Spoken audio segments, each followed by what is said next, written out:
হচ্ছে যে SSC pass করে কিংবা খুব মানে খুব কম জ্ঞান স্বল্পতা নিয়ে তাদের নিজেদের নামের আগে ডাক্তার পদবি ব্যবহার করার অনুমতি চাইছে। তারা র্যান্ডমলি অ্যান্টিবায়োটিক ইউজ করতে চাইছে। অ্যান্টিবায়োটিক তারা কোন যোগ্যতায় লেখার মানে কি ইচ্ছা পোষণ করছে, এটা আসলে আমাদের ডাক্তারদেরও বোধগম্য না, ইভেন সাধারণ মানুষেরও বোধগম্য হওয়ার কথা না।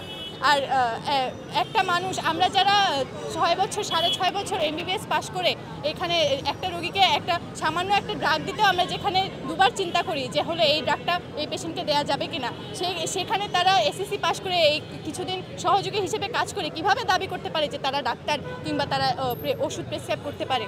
এটা সাধারণ মানুষের জন্য, জীবনের জন্য হুমকি স্বরূপ। আর হাইকোর্ট আমাদের এই রায় নিয়ে যে হাইকোর্টের তালবাহানা চলছে এবং তারা যে হাস্যরসাত্মক পরিবেশের সৃষ্টি করছে, সেটা জাতির জন্য লজ্জাজনক। মূলত 5টা দাবি নিয়ে আমরা এখানে উপস্থিত হয়েছি। আমাদের প্রথম দাবি হচ্ছে এমবিবিএস এবং বিডিএস ছাড়া কেউ নামের আগে ডাক্তার পদবি ইউজ করতে পারবে না।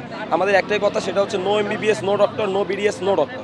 আমাদের 2 নম্বর দাবি হচ্ছে যে ওটিসি ড্রাগের যে লিস্ট আছে এটা দ্রুত আপডেটেড করতে হবে। আমাদের 3 নম্বর দাবি হচ্ছে যে চিকিৎসা খাতে যে সংকটগুলো আছে ডাক্তারদের জন্য, এটা দ্রুত নিরসন করতে হবে। আমরা 4 নম্বর দাবি হচ্ছে যে দেশের বিভিন্ন জায়গায় ব্যাংকের ছাতার ন্যায় যে ম্যাটস এবং ডিএমএ প্রতিষ্ঠানগুলো গড়ে উঠতেছে, এগুলো দ্রুত বন্ধ করতে হবে, যাতে এইগুলোর মাধ্যমে কোনো ভুয়া ডাক্তার মানুষের চিকিৎসা খাতে প্রবেশ করতে না পারে।